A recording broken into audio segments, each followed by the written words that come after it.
This is MC Fireside Chats, a weekly show devoted to the outdoor hospitality industry, hosted by Brian Searl and Cara Csizmadia. You'll hear from special guests that focus on topics to help your business succeed, all backed by Modern Campground, the most innovative news source in the industry.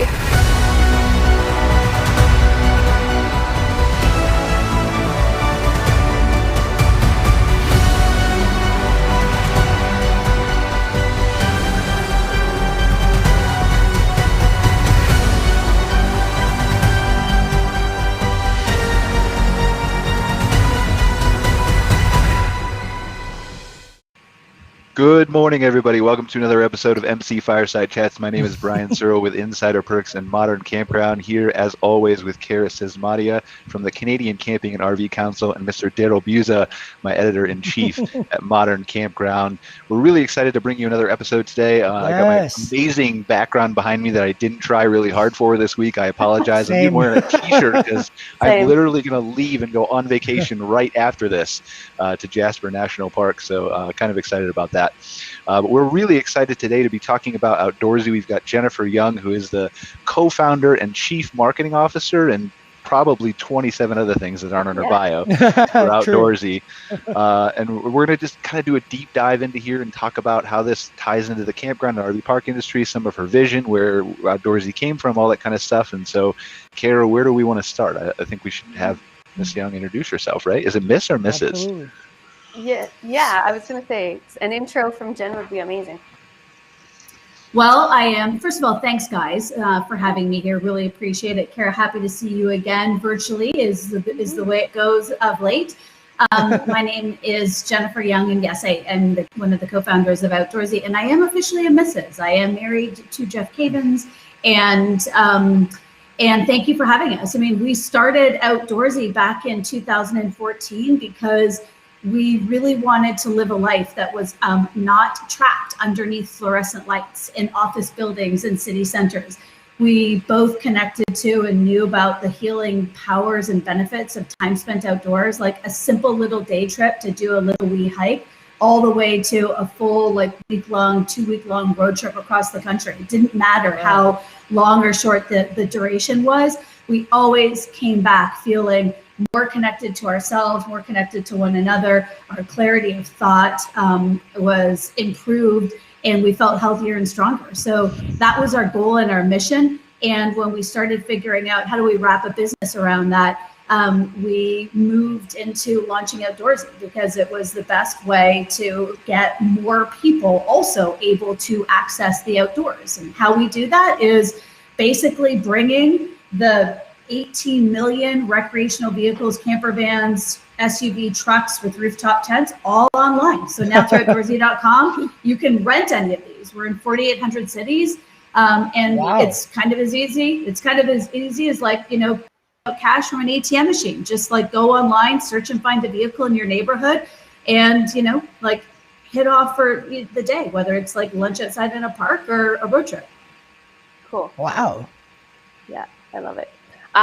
So I'm interested in kind of the fundamental process, maybe from a consumer side, about how that works. So I can log onto your website and pick dates and my location, and then select from available units. Is that correct? And you can share your screen too, Cara, if you want. Yeah, it really is that easy. Now, for us consumers, we have two main consumers. We have people that own RVs and find themselves only using them maybe 2 weekends of the year after the third year they've had this RV in their driveway. And Outdoorsy is a great way for them to list their RV, just as simple as going to Outdoorsy.com, clicking on list your RV, 4 steps.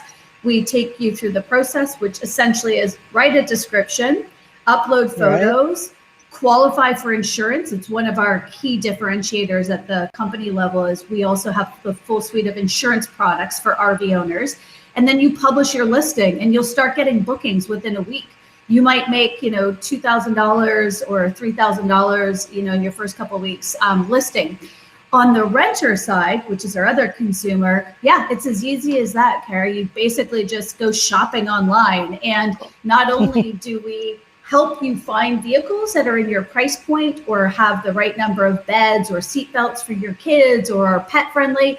But you can also find owners that will throw in a ton of add-ons for you. So if you want to do fishing or paddleboarding or a hiking trip or just like a food trip, you can find owners that will throw in all that stuff and include it as part of the rental. So you don't have to worry about, how do I pack for this trip? What do I bring? Do I really want to buy this equipment and gear and then I have to like store it in the locker? It's like a road trip in one, or a road trip in a box. Yeah. Wow. I love it. I can't get my screen share to work here, Brian, so I apologize for that. But I am scrolling through here. So are the majority of your rentals drivable?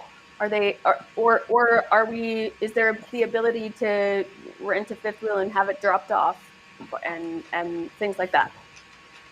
Yeah, I mean, some of the most surprising things about our business are definitely the ease and the volume of having RVs delivered and where you can get them delivered. So about 60% of all of the owners on the platform offer deliverability as an option. So basically, they'll take the RV, whether it's a fifth wheel or a teardrop, or even sometimes people will want like drivable Class Bs delivered as well, because they might want you to drop it off at a local park near a lake because you know a great spot, you know how to get in, you know how to set it up, and they're trying to maximize their vacation time. Right. And so they start off their trip by having it delivered, but then they might want to carry on from that state park or that location and go road trip for a couple of days. So they want a drivable delivered. So all types of different vehicles are delivered. 60% of all of our owners offer delivery, and it's a huge benefit. You know, carrying on from that, this is, I don't know, Cara, if you love this sort of idea, but I do. I'm really big into convenience, right? Because we don't have a lot of time and I really like to maximize my vacation time. So I'm into get it delivered and then also throw in all the convenience fees that we also offer. So if you don't want to have to deal with any of the setup, the teardown, or even any of the dumping of the tanks or the cleaning of the RV, no worries. You literally can just throw those in. Now owners will charge you a little bit to do that because it's work for them, but great. That means you're literally, it's like getting a hotel, a 5-star hotel outdoors. You just like rock up to your hotel room, which is the vehicle, stay there for the weekend or the week, and then the owners come and take care of everything. Cleaning, dumping, relocation. It's really such an awesome form of travel these days, particularly because it's outdoors. So if you're ever looking for safe travel, you know, social distancing and being 6 foot away is almost like built into the experience, right? You're likely to be 6 feet away from a tree versus 6 feet away from another human being. Right. Yeah, no, I love the ease and convenience, the accessibility stuff. I know as a former campground owner, there's lots of folks who have, you know, tons of desire to get out and experience it, and maybe not the well, number one, access to the equipment, but then also, you know, the know-how to be able to deal with all the things that come along with RVing. So this really provides an incredible level of accessibility, which, you know, then just translates to more demographics and more portions of the market getting out into campgrounds and experiencing the lifestyle, which, you know, certainly has obvious and palpable kind of ripple effect across the board for operators all over the place. You said, yeah, please. Sorry. I was just going to carry on from something you said. You said something really interesting, right? When you're talking about the know-how, like what's required. That is the number one. Actually, there's two big obstacles that we hear all the time from people. One is, do I need a special driver's license to drive these things? And the second is, oh, I don't know enough about RVing. Like even when we talk at the industry level, we talk a lot about the lifestyle, right? Which just gives this implication that you have to know and understand how to RV. And what we like to do is like bust through those myths. You don't need to know anything. The biggest obstacle you've got, honestly, is just like just like saying we're doing it and we'll figure it out as we're going along. Yeah.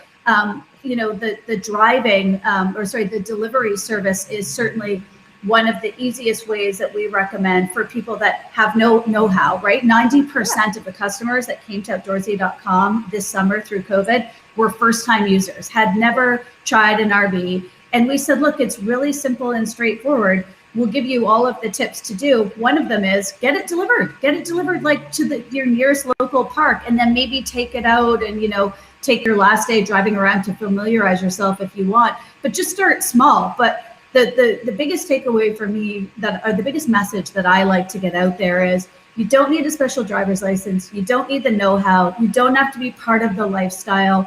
You will just feel like the benefits oozing through your soul and your relationships, the people that you're with, if you just like get out there and get into a park and wake up in the morning, with a cup of coffee and like appreciating the surroundings of nature.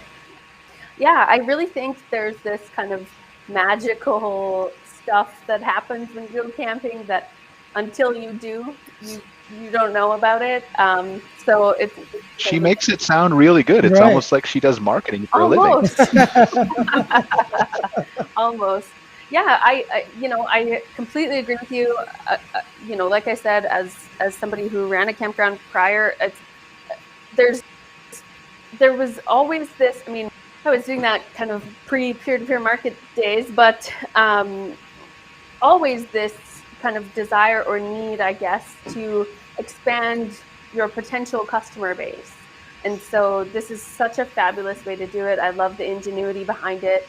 I think from an operator standpoint and obviously a consumer standpoint, it really addresses a big need in the market. And there's obvious appetite for it based on how incredibly successful you guys have been. So I guess I do want to kind of touch on some concerns that operators sometimes come to me with specific to it around things like insurance and liability and how these kind of third-party rental agreements work. Are they expecting payment from the renter or the RV owner? How do those fundamental kind of safety or liability things factor in here for Outdoorsy? Yeah, good question. Look, one of the things that Jeff and I realized very early on. So when I say very early on, I mean like literally in 2014 when we had this idea, we're like, let's spend the second half of our career working in the outdoors. Let's live our best life, And so we got to the business of living in the outdoors. We sold our houses. We moved out of the houses into a 27-foot Eddie Bauer Airstream. We bought a Denali chalk, and we're like, let's go find out what products are needed, what products and what services are needed, and is there even a market here? Would people rent out their vehicles? Would other people? Is there enough demand for it? And when we spent that first year on the road and we canvassed RV private parks, state parks, national parks, we met with owners, we talked to anybody, international travelers, Americans, like anybody that would talk to us. And the first thing and the most consistent problem or obstacle that came up was insurance and liability, right? And at first it started off around that rental, like, oh, well, how does this work? This is a home and a car in one. It's like worth $60,000 or $100,000. I'm just gonna let somebody drive off with it. What happens for the insurance around the collision or the interior damage, the unit itself? What about liability for me as the owner and me as the renter? Like there were so many layers to how we would tackle insurance that we decided very early on back in 2014 that core to the business strategy would be building insurance products. So we weren't going to be sort of at the mercy of a variety of different insurance companies and what products they felt were available to renters or owners or park owners. But instead we wanted to build our own set of products that we could customize. So for example, like a lot of owners that rent out on Outdoorsy.com are professional rental companies, and they have challenges in insurance by when their vehicles are not being rented, right? Which is our first generation of insurance products was the episodic. We cover the vehicle, the owner, and the renter for the period of the rental, right? The episodic insurance.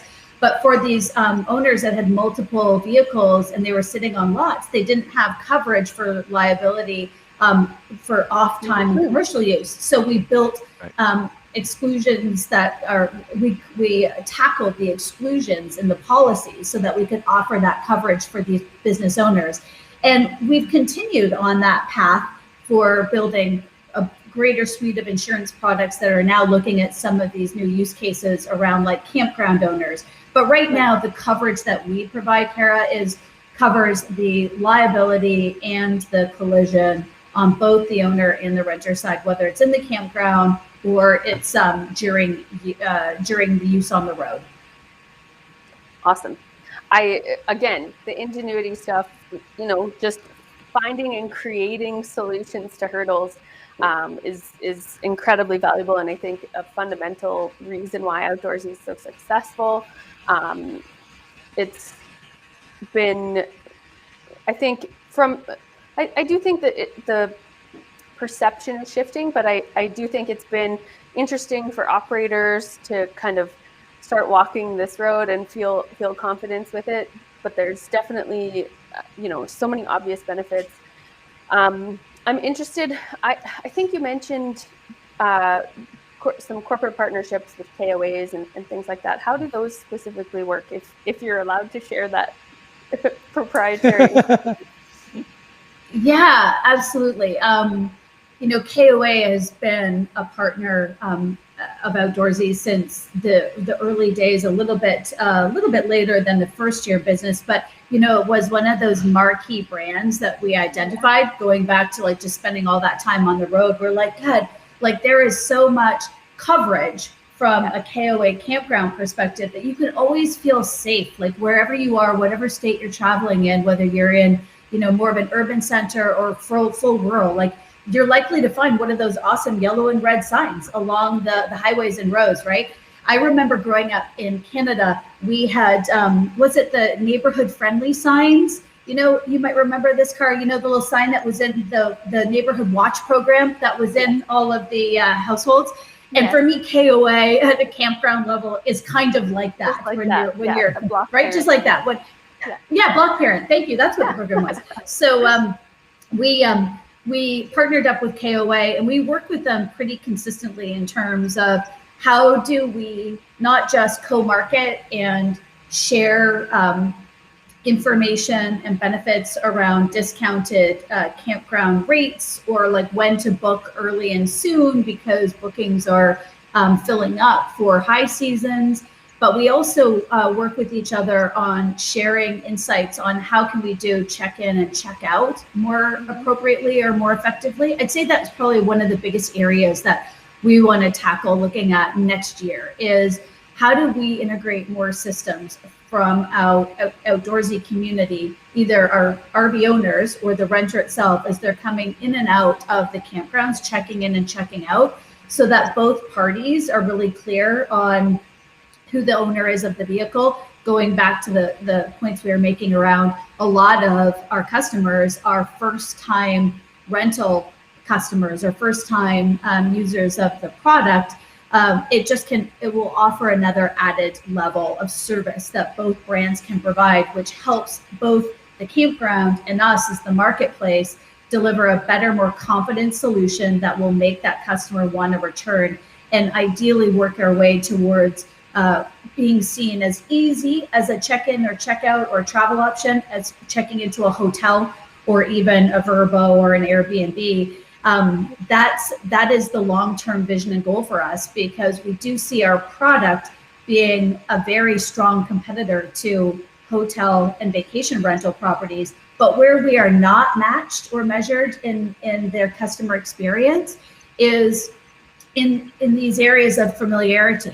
Nobody knows how to like check in and out of an RV or check in and out of a campground, but everybody knows how to check in and out of your apartment, because we all have had an apartment, either a home or an apartment growing up. Oh, there's a door, there's a lock. We've bought and sold houses. There's maybe a key box lock. I know how to work the kitchen, and if something goes wrong, there's a fuse box station probably near the laundry room. Like these are all things that we either know growing up or Airbnb has established for 15 years. We're only 4 years into this. So we're the trendsetter. We're putting in the effort and we're building these processes because we really care about guest experience and hospitality. And that's how Outdoorsy sees the brand that we are developing. We're building an outdoor hospitality brand. So working with our top campground partners like KOA or 1,000 Trails or ELS, which are other partners for us, is a priority. Awesome. I completely agree. That was actually one of my questions on my list, was like, what are your hurdles for the future? Where do you want to go? I think, there's so much appetite for things like automation and streamlining the booking and check-in processes and stuff like that, from both the consumer and the campground operations side. So, I think those are great strategic goals to have. I'm just light bulbing this a little bit right now, but are you in partnership or considering partnership with like existing booking engines like Spot Tonight or Camp Spot, folks like that are doing online reservations really successfully? You mean that are doing online campground reservations? Yes, right. Yeah, great question. We do have a lot of advertising partnerships and agreements with campground booking sites. But in terms of like full API integrations with those sites, that's not currently on the roadmap for us. One of the things that we talk a lot about in our company is we don't want to lose sight on the core objective, which is our mission at the company level is how do we make memorable outdoor experiences accessible to everyone? So job number one is making sure that we do a rock solid work around making Outdoorsy aware to anyone, whether it's a novice or an experienced outdoor traveler, making them aware of like how a marketplace works. Search and find and book something that's easy. Get a delivery if you don't feel comfortable driving. Understand simple road trips so that you use the product more than one time.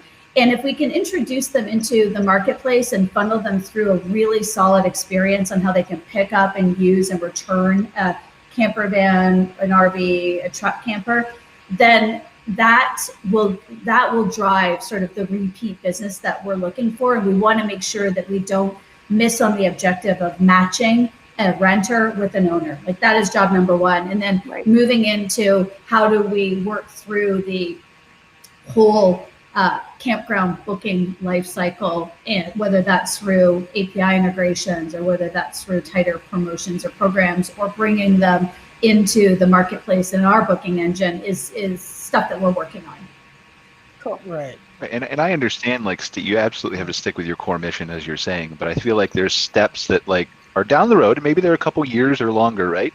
But I feel like there's an opportunity here to work more closely with campgrounds to take that next step. And because yes, you rent a great RV from Outdoorsy, right? You have good communication with the owners, everything's clean, everything's great, you enjoy your RV, but what about enjoying the campground or place you're parked at?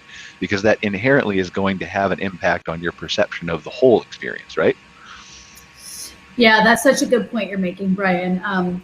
We're all in bed together, right? Yeah. Like the customer, the consumer doesn't pull apart individual days or experience moments from the totality of their vacation, right? Their vacation is either 1 day, 2 days, or 7 days, and it includes the pickup, the return, where they stayed, and probably also where they went and what they did too. It's like, because they're measuring this travel option and vacation with other possible travel options, right? Like, oh, I can go to a city, I can stay in a hotel, and I can do these 5 things, and there's a concierge desk, and the concierge desk in the hotel will tell me where to go, and it's straightforward. So, it just goes back to the point on why partnerships for Outdoorsy are so critical, because we're not able to solve all of these things in 1 quarter or 1 year, particularly now where we have so many new challenges that we're all faced with COVID. We have to adhere to more stringent education and cleaning services and facilities. We've had to work out how to do contact keyless exchange for both the actual rental, and we also, in some instances with campgrounds, have to do that. We have to make sure that we are providing timely information around whether or not the campgrounds have their services available. Is the pool open? Is the hot tub open? Is laundry facilities open? And making sure that that information is part of the check-in or check-out process. So these are incremental roadmap initiatives that we are committed to working with our campground partners on. And, you know, probably one of the things I hope that most campground partners would say about Outdoorsy as a company is we came into this industry unlike an Uber, right? Who quite famously, you know, describes themselves as disrupting the category and wanting to sort of replace the existing incumbents and the existing product. We never wanted to do that. And we didn't approach the industry that way. We came in and we were like, KOA, RVIA, Thousand Trails, please come work with us. Like, yes, you know, we're like a new solution or new kids on the block here, but we want to partner with you guys and pull that 50 plus years experience and how to do this well into some new channels that we're realizing through digital apps or site experiences that we can provide. So, you know, we're here for the long haul. I think we've got really strong partnerships with those campground partners that I mentioned. And these are the things that the marketing, the product, and the customer service teams work on week in, month over month, year over year. Well, I think you and I know that that's the best way to proceed for business, right? Is step by step, do one thing, do it well, then move on to the next thing and do it well. And it's really hard, at least in my brain, from an entrepreneur standpoint, because I just want to do it all at the same time, right now. But what you're saying, that process is great, and I think there's just so many paths that Outdoorsy can go as they walk years and years ahead that it's going to be interesting to see. Right. You know, if it's cool with you guys, I would love to maybe throw sort of a question out your way or a topic to discuss. So one of the things, you know, that we have a ton of respect for how difficult it is to plan and to execute in our worlds, right? Because we're talking about physical infrastructure and digital experiences. Yeah. But, you know, when I think about campgrounds and innovation over the next couple of years, I'd love to like ask, like, what are some of the new product or service offerings that you guys are seeing? I'll throw one out there to get the conversation started. It's a crossover product for us, right?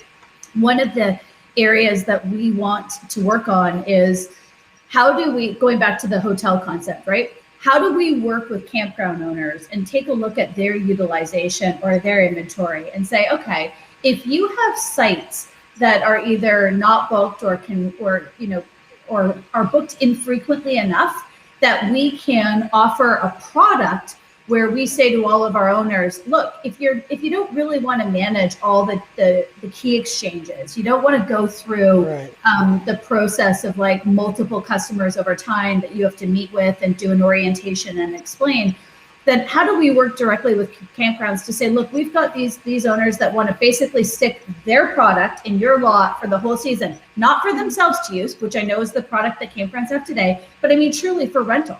So then the campground has got guaranteed revenue. It's guaranteed booking. So they can choose also how they want to balance out like more either longer, it's not even a longer term stay. It's like an ongoing rental stay, but like the unit is there. It's like kind of getting cabins for free. Yeah. And then who knows, like what impact does that have on how you then think about what you need for staffing and how much free time you might have to work on new business initiatives while you're still getting the utilization from your customers during your summer months?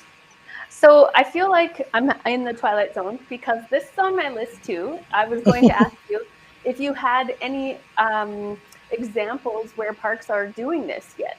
I know for me as an operator, I think, you know, if I'm sitting at 85% occupancy for, you know, long periods of time and maybe only have 100% for 3 weeks out of the summer or something, I'm going to want to diversify those things without necessarily investing the capital to purchase rentals myself.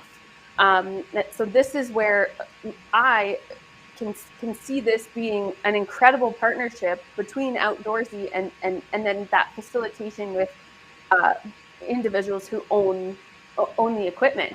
So I find it funny that you've asked that, but yeah, I 100% think there is incredible opportunity there. We've got the operators have the land and the connections and the 50 amp and the sewer and all those things, and you guys have the equipment. I think these partnerships are incredibly smart. I think there's definite appetite for a product like that for sure. Yeah, I mean, from my perspective, go ahead, please, Jennifer. No. I'm more interested to learn. Well, so I think from my perspective, and again, I've got some ideas that maybe Cara can refute as a former park owner. I've never owned a campground, right? That may or may not work. But I think that we've already talked about the insurance thing, so that if we can communicate that to owners better, then that's going to resolve a lot of the concerns. Right. Two, I think what Cara said is correct, that people are willing to put these things in lieu of spending $30,000 to $80,000 on a cabin or whatever else. But how do I then, as an owner, right, speaking, how do I manage the quality? How do I make sure that, like, some parks have a 10-year rule, right? Mm-hmm. They want the rigs to look well and nice. And how do I control what's parked on my campground and when? And then, is it worth my while? Like, because you've got tenants coming in, how do I control those tenants? How do I make sure they're not the 16 to 22-year-old party people who are going to drink and make noise all night and irritate my other campground owners? So there's a lot of stuff to unpack here. What's my profit share? Is it worth my time? What am I making from it? Those kinds of things. And maybe Cara can. Well, I think there's lots of ways to address that stuff in the product packaging. Well, there is definitely, but how? Like, let's talk about it, right? I was about to. I think there's obviously, the ability to, in my opinion, as an operator, I would expect in that type of scenario that included in the agreement is I'm going to obviously need to access the unit, make sure it's clean, offer any sort of add-on stuff. And obviously, so the pricing model needs to compensate me for that resource expenditure. And of course, I need to make money off of my site. Otherwise, why am I doing this? But there's also ways to potentially vet who's coming through. I think if the agreement is mutually beneficial for everyone, I get that those are concerns, but I don't imagine anybody who's willing to take something like that on is going to be unreasonable about writing up an agreement that's satisfactory to all the parties and potentially also addresses things from the RV equipment owner side where now you don't have to worry about that insurance policy covering your RV when it's sitting in storage because it's in utilization all the time, or at least through the operating seasons, depending where you're located. There's definitely business benefits that come with having higher occupancy all the time. So, your turnover rates potentially are less, you don't have units moving in and out as often. That stuff is really taxing both on the staff front and the infrastructure front, people backing in and out, and the marriage breakup stuff that's really tough in campgrounds can also sometimes result in infrastructure damage and wear and tear on your property that, this less movement really restricts. So there's pros and cons on both sides. I think the fundamental is just going to require being really thoughtful about ensuring that all of the pertinent parties benefit from the agreement. Right. It's a great way to work together, in my opinion. Yeah, definitely. Yeah, I think sorry, I was waiting for you to start, Jennifer, and we're on a lag. I wasn't going to talk. Go ahead. Well, I was going to riff on that a little bit. One of the things that I'm seeing is there are a lot of new entrants in the glamping, or I don't know if that's technically campground space, but the glamping space. There's a lot of new entrants that are innovating maybe a little bit faster, and potentially this is a way that some of the more traditional private RV rental companies could learn from or lean from in terms of how that's working. I'll give one example. Outdoorsy invested and partnered with a company called Collective Retreats, and they are a traditional glamping business. And what we're doing in that integration or that partnership is you can directly book a glamping stay at one of their properties through Outdoorsy's site. But also we're going to innovate that product to make the glamping, which is like a tent and an outdoor deck, make that glamping station also equip a drivable. So a drive-up unit can stay on the premise. And so that's definitely one of the lead products that we have in terms of booking a vehicle in a campground that can have units there for the entire summer. So it can operate like a hotel room, or it can, that vehicle can be moved and you can easily put a customer stay who's just like popping in on the way onto another trip. And you're able to like book those trips on outdoorsy.com, and Collective Retreats as a company is already thinking about how do they build that into the widgets on their website and landing pages. That's the kind of work that we want to be able to do with campgrounds all across the US and Canada. I think BC Tourism is a site that we're currently integrated to do as well for booking stays, but we certainly haven't made significant, we're not available on all private parks all across the US yet. Yeah, it's unfortunate that it's still so fragmented, specifically the kind of online presence of this industry and how booking and things work. It makes it difficult to offer solutions kind of across the table like that. I'm hopeful and confident that we'll start to see better kind of partnership stuff on that front into the future. But I really love that. I love I've used this word multiple times, but the ingenuity behind just really maximizing the space and the tools each individual party brings to this table in a really mutually collaborative and beneficial way. It just does so many positive things, not just for our businesses, but then also for our consumers who then, I think I have a girlfriend who used to just rent RVs peer-to-peer through Outdoorsy, and that was how she camped, and they loved it so much. They bought an RV, and I'm pretty sure now she rents her RV out on Outdoorsy. So there's this like life cycle consumer thing that's really interesting too, right? Not only do we have access to this this family that never camped before, who's now RVing because they were given access to the lifestyle, but they've also transitioned into, kind of making some side extra income while their RV's sitting around and getting more folks. It's this exponential, cool dynamic that I certainly think has contributed to the crazy market growth we've seen over the last couple of years. Yeah, it's a fortuitous cycle, and we see it a lot ourselves, Cara, in our business and in all of our community meetups. Our teams were in Southern Cal for, I think, over the last 3 weeks. I think we did like 3 or 4 owner meetups. Part of Outdoorsy's commitment to building our brand is to really, as I said, is to not just work with partners, but to really work with our community. So we're out there face-to-face hosting meetups where we bring owners in that area, in that region, where they can network and meet other owners, and our product leadership and our community team leadership leads these sessions as ways to understand what are the biggest problems that we have to fix in the product, whether it's the website or the app experience, or what are new product innovations and ideas. And one of the things that came up a lot, particularly in Southern California, when I say a lot, I mean more so this year than what we saw before COVID, is brand new people coming to them that really had just rented on the website and started thinking, wait a minute, if my travel options are becoming either, not within my comfort zone, meaning airplane and hotel, don't really want to be in a hotel with, hundreds of people, or an airplane.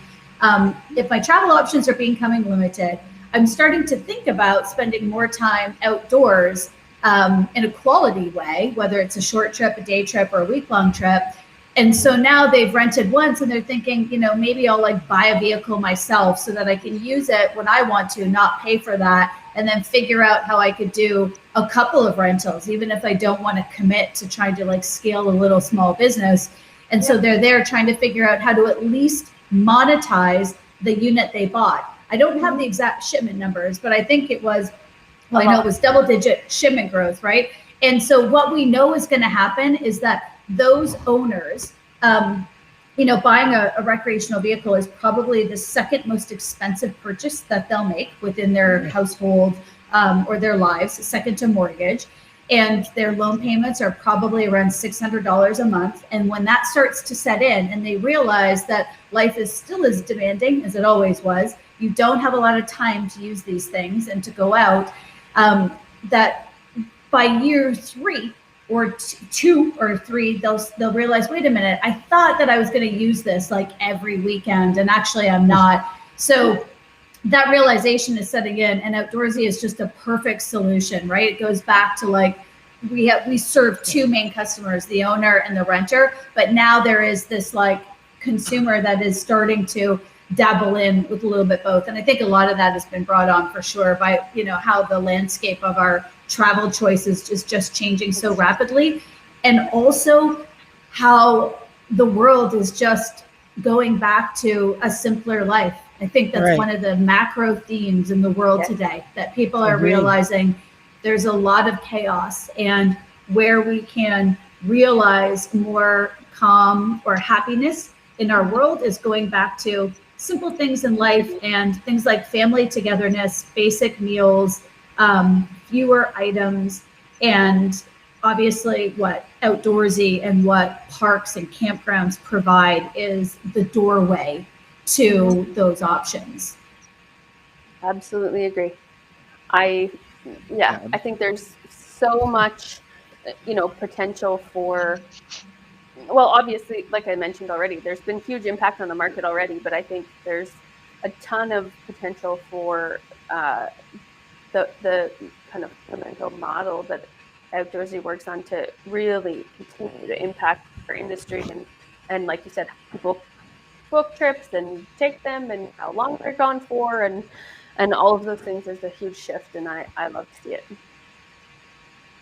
Well, so let's talk about this from an entrepreneur perspective, right, for a second, going back to your question about how do you get together with campgrounds. Cara's right, they're fragmented. Everybody's got a different online reservation system. Right. Everybody's going to have different preferences of who they want and who they do. So I think from a scalability perspective, right, and this is just my opinion, of course, you can shoot me down if I'm wrong, but I would say that your quick path to tying that all together from an Outdoorsy standpoint is to elevate and continue those deeper partnerships with the KOAs, with the 1,000 Trails, with the people who are large software providers. So I'm just going to pick on CampSpot because we have Casey as a regular guest on the show, right?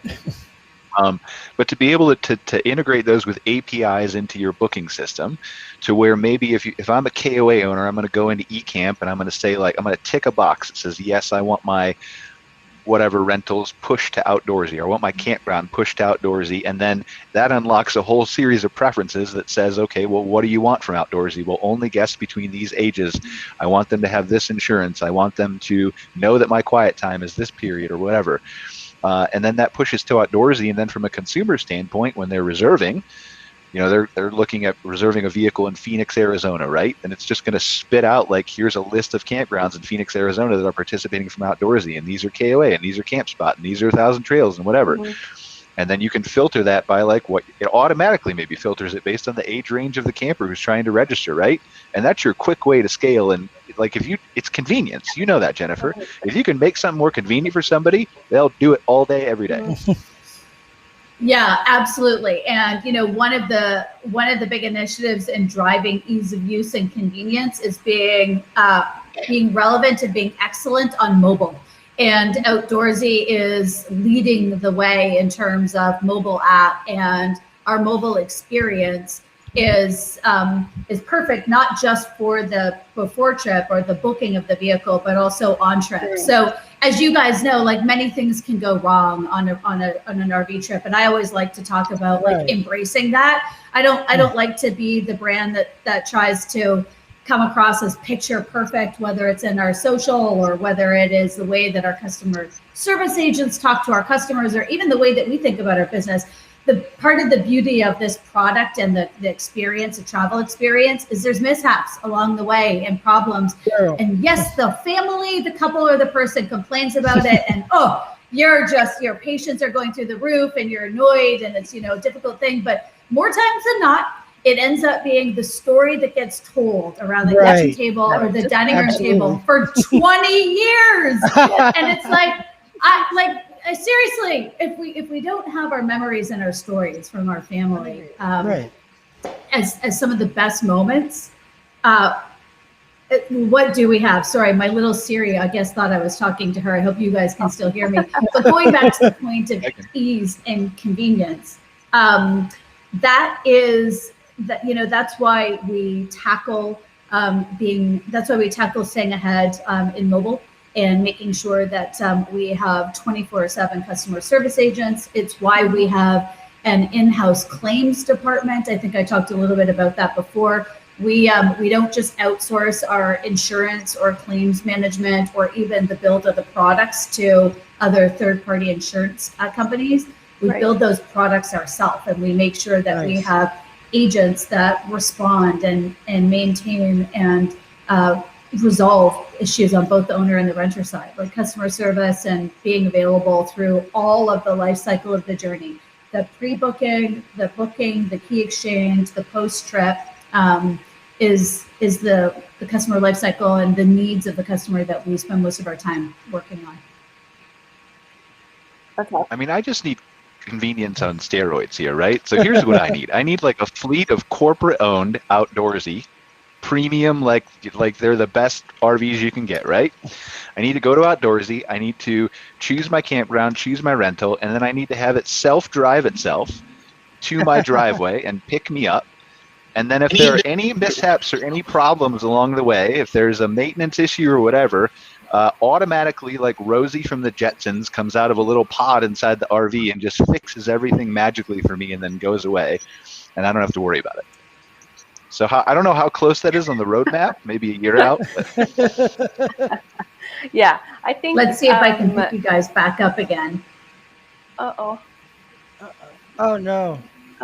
Oh, good. She missed that. That was the least important part of the whole show. It really was. Yeah. What a waste of time. No, I do think, we're going to have interesting, technologically advanced ways to impact this industry going forward. So as much as I poke fun at you, Brian, I think you're not wrong. I think we're going to see that stuff continue to shift.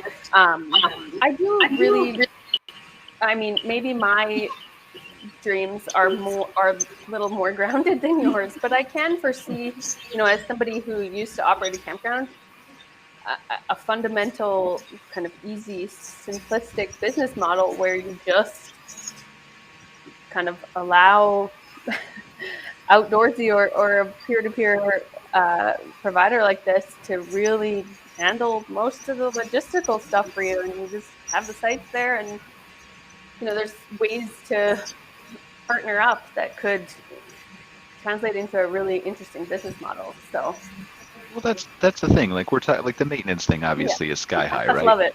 But seriously, when you're talking about self-driving vehicles that are coming, like these things are already like happening. That's seamless, right? If I can specify, here's the 5 guests and friends and family members I want to go with me. Here's the addresses they live at. Click a button on Outdoorsy, pay an extra fee. It picks me up, then goes to my friends, then drives to the campground, then whatever sets everything up. Then I'm having an experience, and I can go camping, and it's convenient, and it's like that's coming. Yep. Yeah. Probably not next year from Outdoorsy, but maybe 3 years from now. Well, you know what? And thanks, guys, for sticking with me there. I lost my Siri. Tried to get in on our live stream conversation here. She can be a little annoying at times. That See, AI, just like Brian was talking about. Right? But I'm not. You guys might have to catch me up on some of the. If there was a question there I didn't answer, but I wanted to go back to this full through the line experience that we are all aiming to achieve, and talk about timelines for that, because I I know that we are diligently working on our priorities around how do we make search and find and book, plus any mishaps that go along with the booking, all online, all real time, all the same on desktop and mobile. We have some really solid API integrations in place today. But those are, so for example, with rec.gov or Tourism BC or Vacation Renter. So we've got a lot of those sites. But today, that just allows all of our inventory to be available on those sites. So if people are surfacing or looking or searching or looking for campgrounds on rec.gov, for example, like state parks, you'll be able to see what available inventory, whether it's trailers for hunting or fishing or class Bs or fifth wheels for delivery, are available like within a 50 or 100 mile radius of where you're looking. Like that's a great user experience. That's really good for our business and for the industry, right? Because most people usually start with what do I want to do and where am I going? So that's a very valuable API integration for us. And then on the campground booking side, working with the campground partners, it is on our roadmap for next year. And I wonder if we all want to, it feels like Brian might have like led the pack here in forecasting what year this will be available for everybody. What do you guys? Well, you missed what I really said, and that was the fleet of like a fleet of corporate-owned outdoorsy premium vehicles, right? That have like self-driving capabilities and can pick people up at their house and everything else. So I promised that. I only promised that next year for you, so you have some time. Let's get Elon Musk on this in this conversation next time, because I would expect that he is working on self-driving cars. Although saying that, let's just let's not divert him from the more important task, and that is bringing these satellite Wi-Fi stations down below, because Wi-Fi is a core requirement for a whole new wave of consumers for us. And right now, I think a lot of the campgrounds sort of work off of 5G networks maybe, but there's some improvements to be made to make Wi-Fi and just like phone and internet. When you unlock the real power of Starlink in a year or two, like, that would be game changing, right? I mean, it is. Well, yeah. It's the current day challenge, right? The current day challenge is campgrounds are the supply constraint, and depending on how you look at campgrounds, some consumers are saying, well, it's not even just the inventory, what's available or not available, or that national and state parks are getting booked out earlier. But actually, it's like, what kind of inventory do I want? Like, I want to be able to stay in a great campground with like a certain expectation for connectivity or Wi-Fi or internet accessibility, plus then some of the amenities. Like that's the piece of the puzzle that we all want to be working on. Yeah. But we really should have Elon Musk on the show. Darryle, can you make that happen? Can I get invited back, please? Now that I'm thinking about Elon Musk, like I feel like Outdoorsy could build a fleet of like rocket-controlled, like convertible transformer RVs that can go to Mars and deploy a camper, and you can camp on Mars for the weekend and come back. I feel like you and Elon could work together on that. We're working That's on 2 it. years We're probably. Yeah, no pressure, Jennifer. No pressure on your roadmap. I think it's tough to listen. I know that's crazy, but like that will happen in 20 or 30 years. Like, to be clear, you will be able to go camping on Mars. Oh gosh, I hope I'm in the ground before then. I don't want to go to Mars. Anyway, I think it's back to your question, Jennifer, specifically about like timelines for that stuff. I do think it's coming. I think we have some work to do on the partnership kind of integrations front that break down some maybe proprietary barriers and things like that, and do that stuff in better ways to facilitate that. But I'm excited to see where it goes. There's obvious kind of need for it in the market, and I think those that embrace that and build it and do the work to get it off the ground and going will be the victors here. Those that kind of lag behind might end up struggling without it down the road. So I'm excited. I'm hopeful in the next, I hate to say 5 years. That feels like a long time, but That's my guess. There's a lot of work that we have to do. 5 years, it's a commitment to improving the product experience at even a faster rate than what we've built today. I think we've done a fantastic job building Outdoorsy that is underpinned by these like insurance products. We're also looking at launching financial services products that help RV owners with the cost of their loans or cash advances to be able to buy second or third vehicles so that they can better manage what it costs them to maintain vehicles and offset that with the income they're earning by renting them. Like these are reasonable challenges to take on. Our company has always prioritized the RV owner or the business owner first. That's why we built Wheelbase, which is software specifically catered to mid-sized rental companies where they can like run their fleet of vehicles on the platform. That's why I said we looked into insurance and financial services products. So we have, I think, a lot of exciting products that drive a ton of financial and just enjoyment value for consumers. But it's just impossible to not also find yourself thinking about new expectations because of what the world is providing us, with younger people being more interested, more people being interested in outdoor travel. And like, we got to figure out how we make these amazing experiences for them. Absolutely. But you will, and that's why you're going to survive over other people. It's people like me, people like you. There's like dozens of other people in the industry, right? To be clear, just the two of us on the show. Cara pushing CCRVC forward, associations, things like that. Darryle doing whatever. No, I'm just kidding. Darryle does all kinds of stuff with Modern Campground and the technology there. And so just that we all know, like, I don't know what the stat is. I read it one time, right? Jeff Bezos used to say it all the time. Like the average company, big or whatever, lasts what, 60, 70 years or something, and IBM's a dinosaur at 90 because they don't innovate. They build and then they stop for whatever reason. And so the people that keep pushing forward are going to be the successful ones. Can I get some fast feedback from you guys, or just spend a minute talking about what are your impressions of the Outdoorsy brand? What stands out as important or things for us to think about? Go ahead, Cara. Oh gosh, I think you guys are doing such an incredible job. It's tough to, I really appreciate that, you touched on things like, not giving off a perception that everything's perfect and hunky-dory all the time. Those things are incredibly valuable. I think, all your fundamental like imagery, marketing stuff is beautiful and simple, and just conveys the lifestyle so well.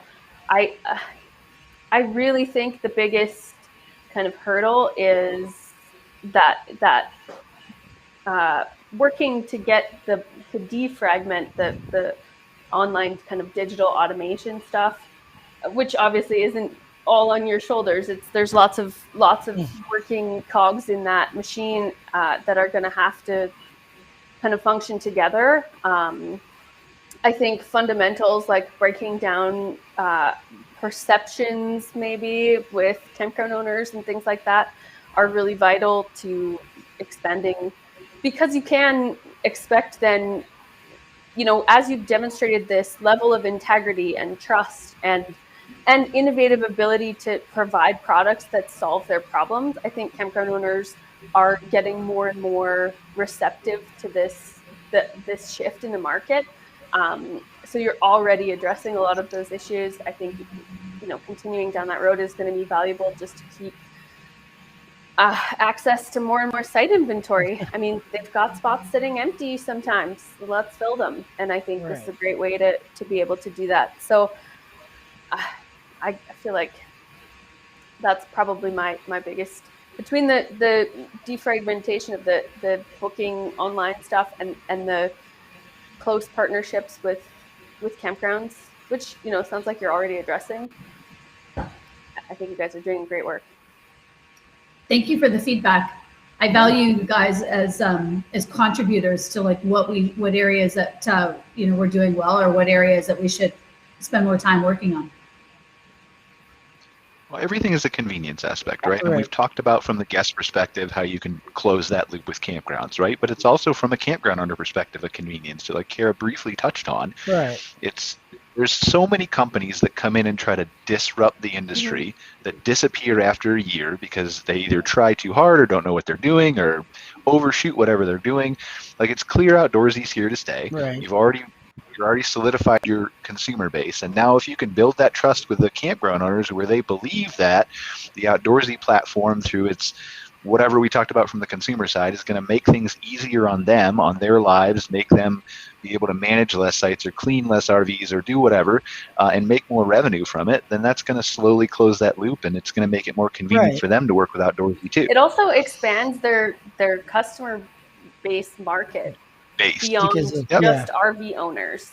And that's a fundamental thing for campground operators to wrap their brains around, is your ability to now market to 60% of the population instead of 30 or however many people own RVs is so incredibly valuable to your bottom line. Here's your marketing slogan: the OTA that pays you.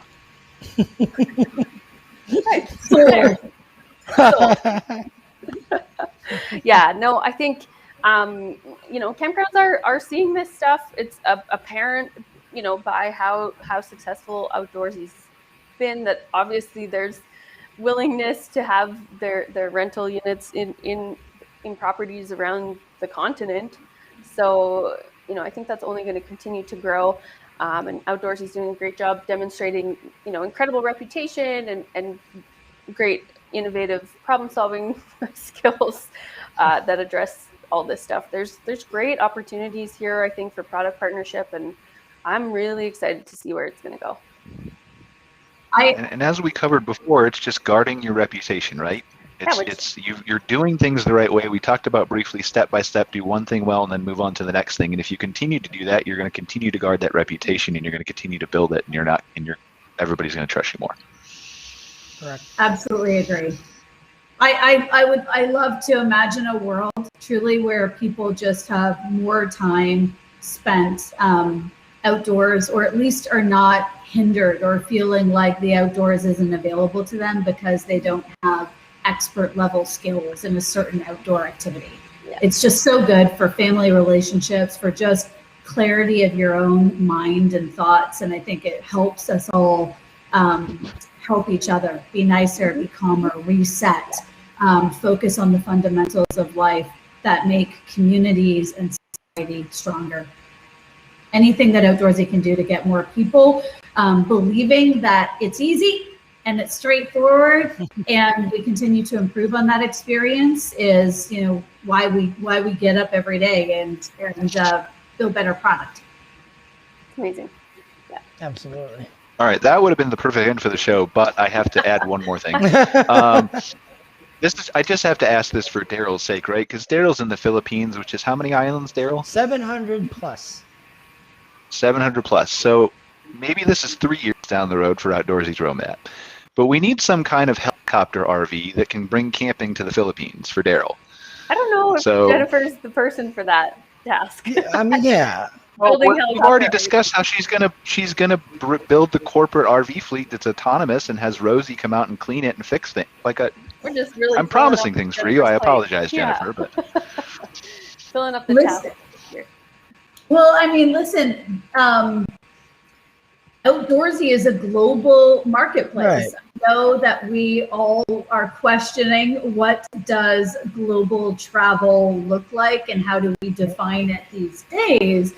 But you will find Outdoorsy vehicles, or you'll find inventory on outdoorsy.com in, I think it's 14 countries now. So you could find and book and rent a camper van in England, France, Germany, Australia, Canada, right. For sure. Thank goodness. This is actually Outdoorsy was technically started and founded in Canada. A story for another time, guys. But we are in many countries, and there's some pretty interesting statistics around the growing popularity of camper van or RV use in countries like China and Japan. So, I mean, look, mobility is a big trend.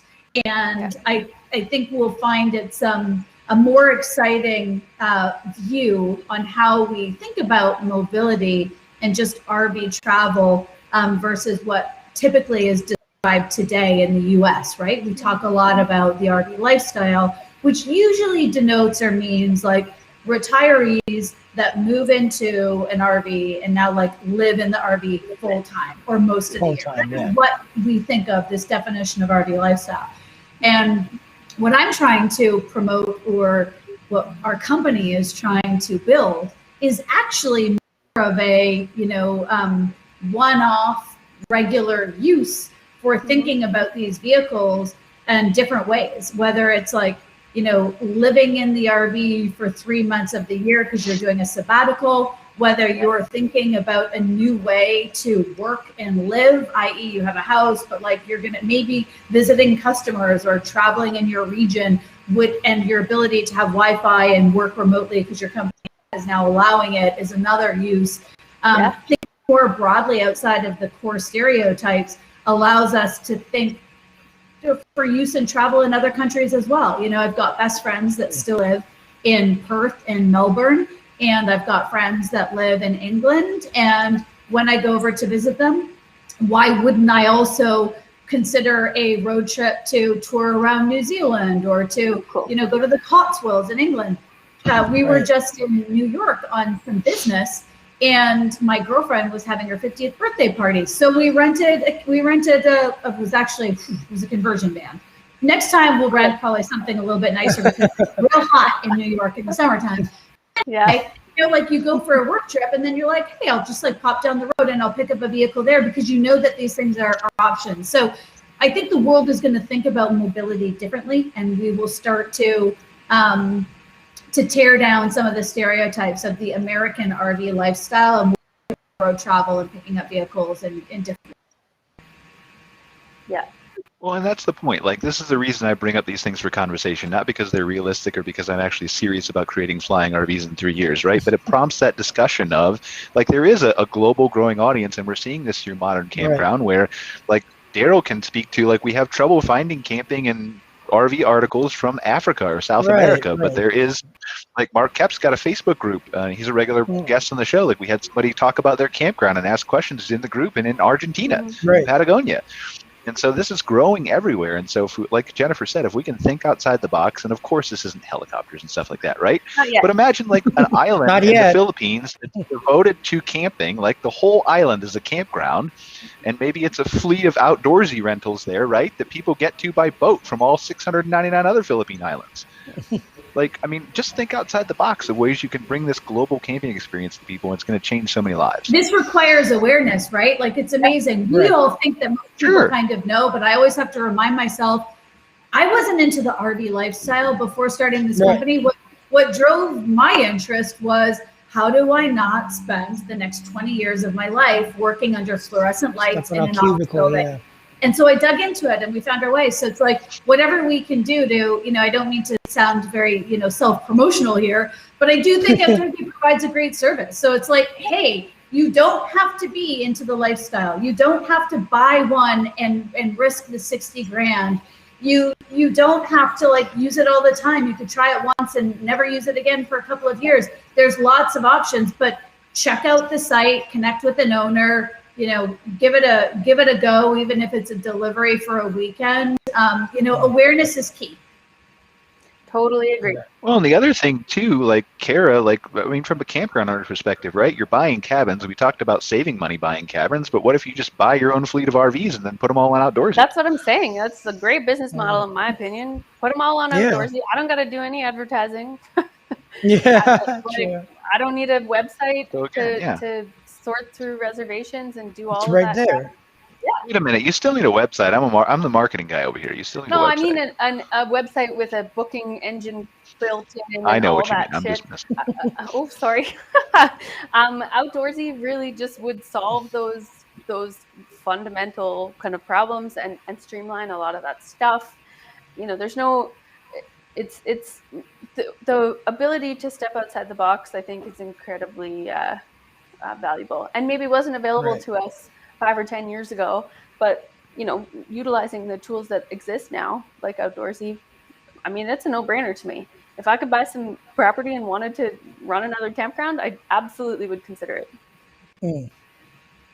Trust is the key. Just like you were saying, Brian, it's like, there's a lot of new companies that are jumping into the game right now because, of course, outdoor travel is sort of in its heyday, and everybody is looking to these options because they're inexpensive, they're convenient, they're safe for social distancing. And so you get a lot of new players that are jumping into the space, but there's also many things that can go wrong, right? In terms of like ID verification, or checking and confirming for fraud, or having the security to know that the company will back you in the case of like claims or roadside assistance, et cetera. So it's the DNA of the marketplace for us. It's why we like to refer to ourselves as the most trusted marketplace. And I think this conversation has been awesome in terms of like reminding me of some of the good partnerships and the tracks that we have laid down. I think we've got the right vision, and I'm excited by the future. Cool. Me too. Yeah, so am I. All right, listen, I love you all, but I have to go to Jasper, and we're 11 minutes over already.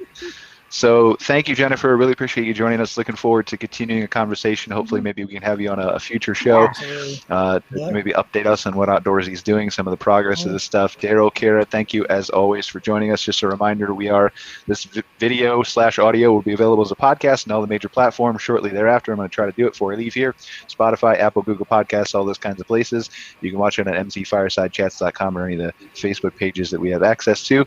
So appreciate you guys. Thank you again, and we will see you next week doing what, Cara? What are we doing? Oh my gosh. You're putting me on the spot. I saw you sent an email. I always do this at the end of every show. You should be prepared. While you're thinking about that, I will ask people to follow Outdoorsy on Instagram, because it's a great way to stay connected to good ideas for road travel. Right on. Yes. Perfect. And let's connect Darryle and Jennifer too, because I feel like Modern Campground could be a way to bridge maybe that gap between the industry too, Jennifer. If you have some people who would like to work on that. So, all right, take care, guys. We will see you later. Have a good show. Have a good week. Bye.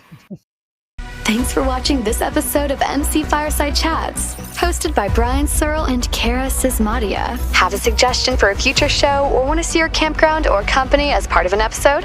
Email us at hello@moderncampground.com. Join us next week for another episode. And don't miss the latest outdoor hospitality news and commentary from around the world at moderncampground.com.